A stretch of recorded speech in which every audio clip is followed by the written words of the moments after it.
by saying that I think when most people hear Relay for Life, they think of donations and cancer research. However, I think people forget the most important part.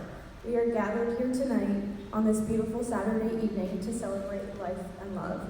And for that reason, I would like to tell you a little bit about the woman who knew how to do that the best. As she was sitting across from the room, my siblings and I, she said, "I have stage 4 pancreatic cancer." And until that moment, I never knew how 4 words could change your life forever.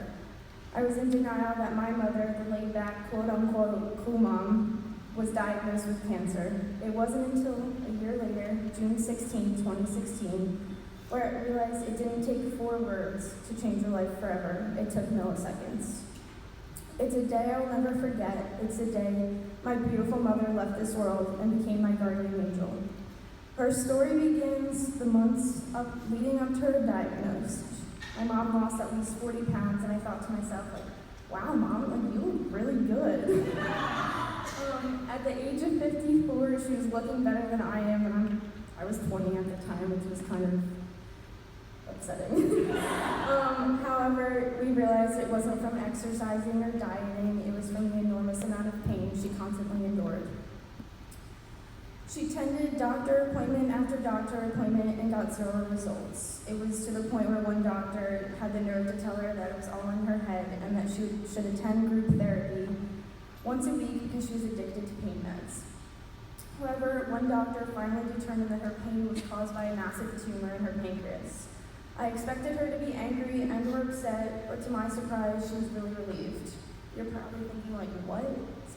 This lady must be crazy. She's relieved that she has cancer of all things. But that was my mom, and yes, she was definitely crazy, but she constantly celebrated life and love, which led her to all the positive and bad things. She didn't even complain once. She was thankful to know that what was going on and that Sloan Kettering Hospital in New York City was there to guide her through this difficult time.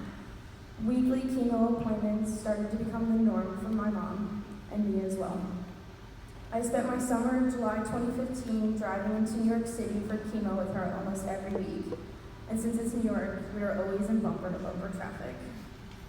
I found that it was easy to get lost in my thoughts, and I often found myself thinking, I could be sitting on a beach right now instead of sitting in traffic. But, now when I think back to those drives, I'm really grateful for them because I got to see how content she was with life and her life surroundings. She sang along to songs on the radio, crocheted her favorite blankets, slept with a huge smile on her face, and even pointed out clouds that looked like different animals and or objects. Unfortunately, the car ride slowly came to an end, since the first chemo stopped working, then the second, the third, and sadly the fourth. And that moment came in February of 2016 when the doctors told my mom and her support system that she only had a month or 2 to live. If any of you knew my mom, you would know she was the most stubborn person ever, and I guess that's where I get it from. Her reaction to the doctor's timeline was a definite no, and yes, they looked at her like she was crazy. But she told the doctor that it was impossible. She had more time to live because not only did she want to witness her older daughter graduating college, but she wanted to go on her own terms. And for those who haven't caught on yet, I know you've already figured out that she did the exact thing. Even though her health was deteriorating, her love, strength, and determination brought her to Bucknell University 4 months later to watch my sister graduate college. Her willpower during the intense year of fighting not only allowed her to witness my sister graduate, but also accept her first official job offer. See my brother create his own company at just the age of 18, while also watching me fall in love for the first time. Although my mom was strong enough for herself, with her tough-as-nails attitude and her loving support system, she had a rock-solid support system. So tonight, I speak on behalf of her support system as I was one of her favorite caregivers. I'm proud and honored to stand here before you all tonight to speak on behalf of my experiences and feelings, because I'm proud to call myself a caregiver to the strongest woman I know, the only one I know who could beat the odds of a 3-month timeline and last an entire year. You may be asking yourself right now, what is a caregiver? And I'll always wonder how to answer that for you. Although I can't give you a textbook answer, since a caregiver is different for everyone, but to me, it's someone who's compassionate and supportive for someone going through a difficult time. Everyone considered me to be my mother's personal nurse because I loved taking care of her. I spent days with her in the hospital making sure she got the care she needed, got the correct medication, had comfortable clothes, and several blankets to keep warm. But don't worry, I wasn't Nurse Ratchet from One Flew Over the Cuckoo's Nest. It was never a burden for me to take care of my mother because she never uttered one complaint, not once, not ever. At home, I helped with all her needs, organized all her medications and medical supplies, but my favorite was just being able to lay next to her in bed all day. Sometimes I would rub her back to make the pain go away, or lay there for hours comparing what level of Candy Crush we were on, or even watch Real Housewives of New Jersey or Chris Knows Best reruns for hours. May seem boring to you, but I loved every moment of it. Although I'm speaking as a caregiver tonight, I can honestly say that I wasn't the only caregiver because my mom had an incredible support system behind her. From immediate family to third cousins to my best friend's parents and even my dog, Callie.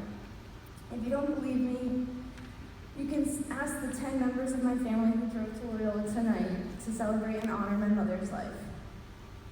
It's funny because as a younger sister in my family, everyone thinks I'm the older one. My older sister Louise hates hospitals and can't handle doctor appointments, whereas I go to all of them.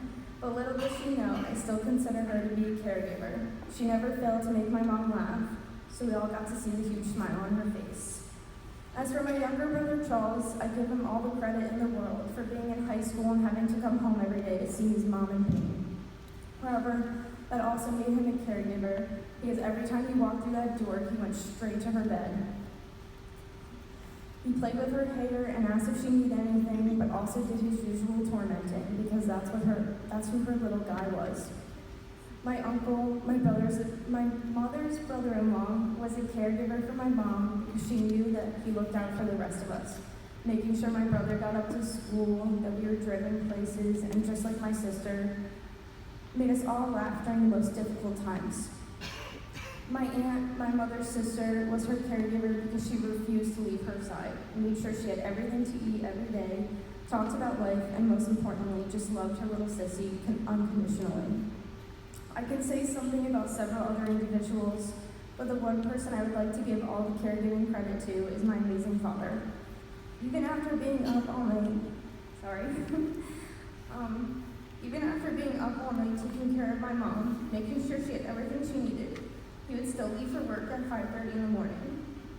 Even after the long day at work, he would come home and take care of his honey. He needed to make sure his wife got the care she deserved. I don't know how he did it. He might wear a Superman cape under his clothes, but I'll never know.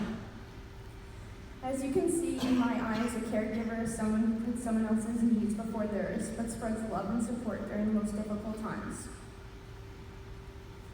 After having a first-hand experience with being a caregiver and witnessing someone who battled cancer, I've learned that it teaches valuable life lessons. I've learned that even though no one can replace my mother's spot, there are people who are running a very close second. And for that, I'd like to give a shout out to my Aunt Shaw and my Aunt Linda. I've learned that no matter what happens, love has no boundaries. I've learned that it's never truly a goodbye, but a see you later. And most importantly, I've learned to be grateful for the things I still have, and not to take everything for granted. I wish I could take back all the moments where I was a hormonal teen or a stubborn child, the things I would just do to have one more phone call or even one more hug from my mom. I miss the times when I would just call her and we wouldn't talk, we would just listen to each other breathe. You might think that's weird, and yeah, it is. But it was our thing, and we did it every day. And now I can only wish for another one.